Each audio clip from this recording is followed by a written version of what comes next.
Gue suka salah satu opini atau pendapat dari Jim Carrey. Kalau lu pada tahu, Ace Ventura itu salah satu film dia yang paling sukses. Dia seorang aktor dan pelawak di Amerika.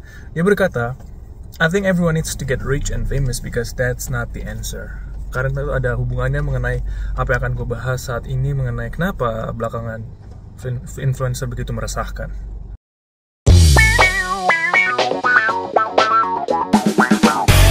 Gue yakin lu pada nggak tahu seorang pemain bola yang terkenal namanya Ruud Gullit. Dia itu adalah salah satu legenda pemain Belanda yang pernah main di AC Milan. Dia itu adalah begitu terkenalnya itu dengan rambut dreads-nya itu. Dia itu sungguh fenomenal pada zamannya tahun 90-an gitu di Milan, dan dia di Belanda Piala Eropa.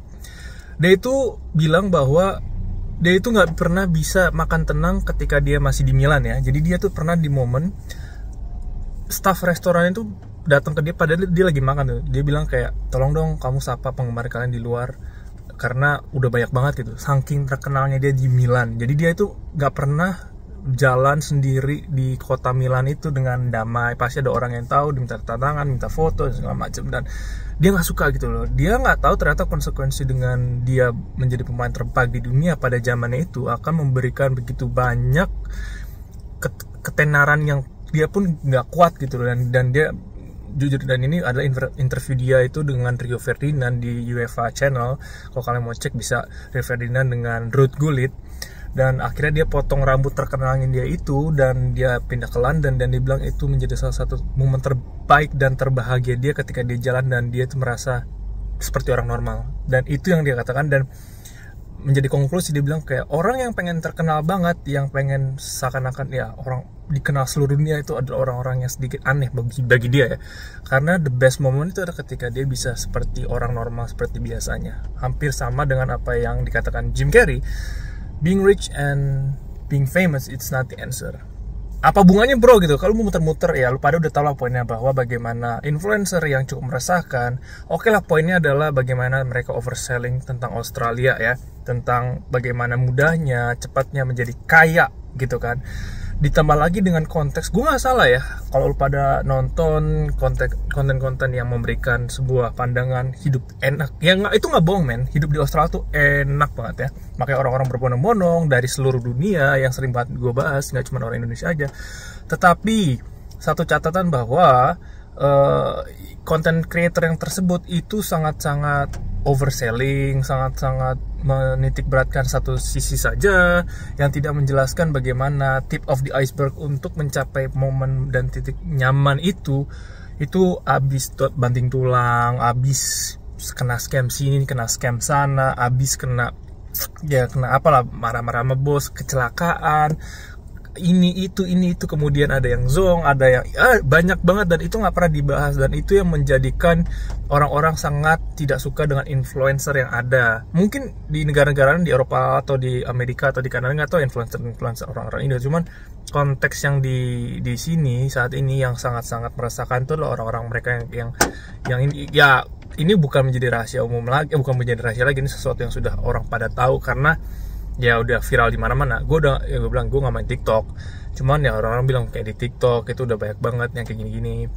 Ya lagi-lagi gue bilang sih di awal ya tentang FIFO, tentang mining ya, gue kasih tahu sesuatu hal fungsinya aja gitu kan. Gue nggak menjor-jorkan gitu.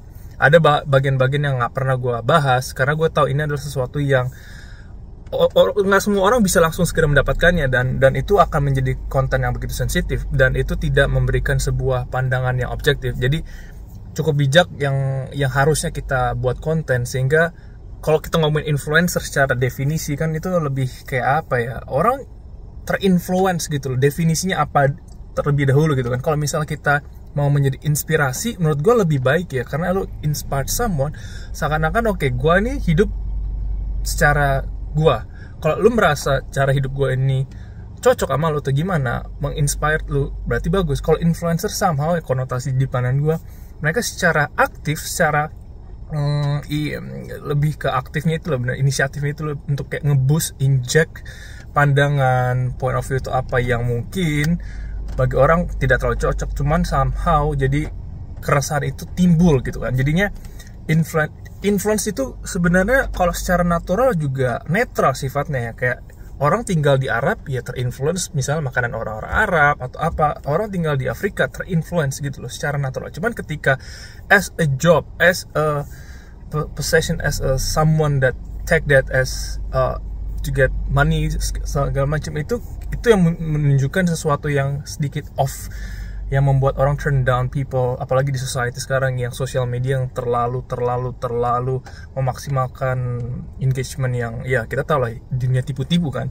Cuman kadang-kadang ada orang yang memang sudah menganggap itu menjadi bagian kehidupan yang normal banget, dan itu memang sudah tidak bisa dipungkiri lagi. Jadinya pembahasan kayak gini tuh memang sangat subjektif ya. Cuman subjektif yang mayoritas somehow bisa menjadikan hal itu menjadi objektif, bukan?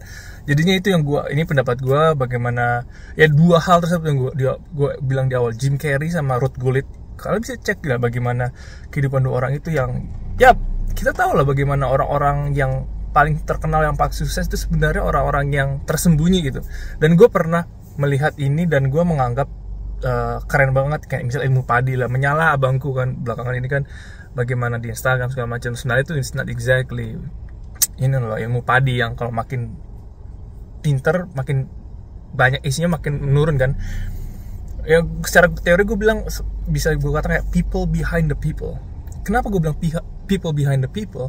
Karena orang-orang yang misalnya gini, lihat Lionel Messi, Cristiano Ronaldo, lo tau nggak siapa yang menginspirasi mereka? Nggak tahu kan. Misalnya kenapa Cristiano Ronaldo akhirnya bisa masuk ke FC Porto itu sebelum dia join ke Man United, di scout itu ternyata ada temennya yang passing dia sehingga dia bisa nyetak gol, dan temennya itu nggak ke scout oleh Porto, jadi yang keambil Ronaldo yang nyetak gol. Dan detik ini kalau kalian baca dan nonton biografinya Cristiano Ronaldo, dia sampai detik ini sangat berhutang budi karena temannya, dan temannya itu nggak jadi pemain sepak bola terkenal gitu. Jadinya dia membiayai hingga detik ini, karena kalau bukan karena temannya itu, dia nggak akan bisa menjadi superstar mega bintang yang seperti sekarang.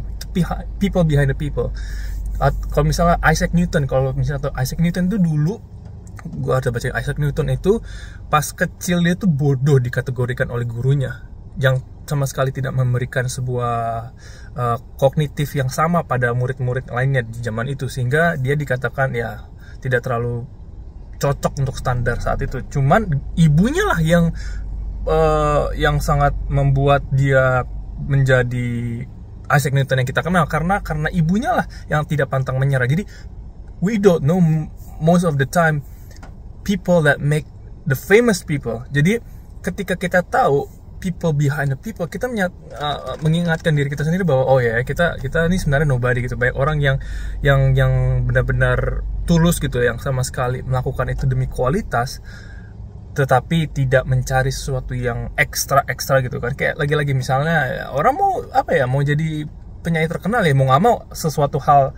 konsekuensi sehingga orang mengenal dia. Itu berbeda ketika orang yang hanya ingin terkenal, tetapi apa yang membuat kamu terkenal? Apakah kasus viral? Apakah kamu mencuri atau apa? Jadinya balik lagi ke kalian, ini kayak nggak ngejudge atau apa. Ini adalah sesuatu hal yang kita bisa menggunakan common sense. Jadinya bukan menggurui atau gimana. Cuman di era digital ini yang mental illness, mental problem, mental yang sudah kebangetan, kita udah tahu udah terlalu penat.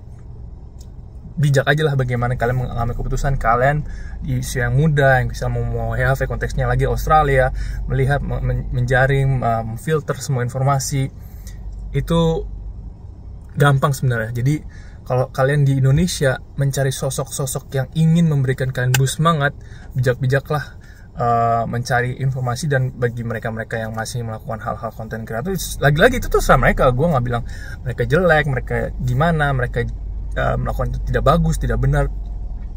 Ya mereka juga banyak hal-hal yang positif gitu loh, yang nggak salah juga gaji gede atau gimana, nggak salah juga misalnya kayak hidupnya kayak gini glamour, tapi itu hak mereka. Cuman kita sebagai orang yang melihat harus bijak bagaimana kita memfilter agar kita tidak terlalu terbawa oleh hal-hal yang malah membuat kita menjadi stres dan jadi tidak lebih produktif.